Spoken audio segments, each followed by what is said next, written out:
Digital Marketing Radio with David Bain. So if a brand doesn't have a knowledge panel, what are some of the first steps that they can take to get one?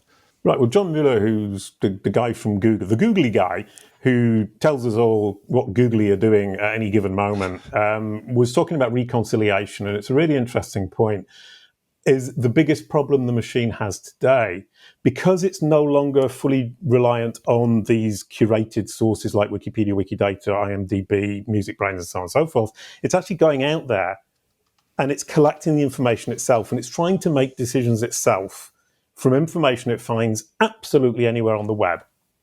So it's kind of, they've taken off its training wheels, if you like. It was on its little tricycle, and they've taken off the training wheels, and now it's riding on its own. That's probably not a very good analogy, but we'll use it. And he was saying the biggest problem it has is reconciliation. Now, what does he mean by reconciliation? He means that the information out there is fragmented, and it's sometimes contradictory, and it's certainly confusing for a machine. And what the machine is trying to do is say, okay, I've got all this information. It's all very fragmented. I've got this bit here, that bit there. How do I bring it all together and try to make sense of it? And that is where you come in. And that's where you can be active and proactive.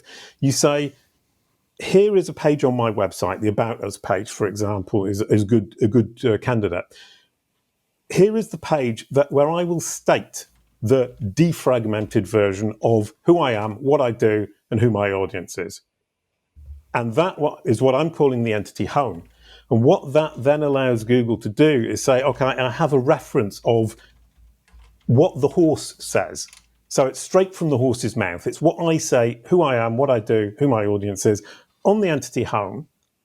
Then Google can find all this fragmented information and compare it to that entity home, or the information it has on that entity home, and it gives it the defragmented version that allows it then to reconcile all the other information and decide what is true and what isn't true. So, and what are the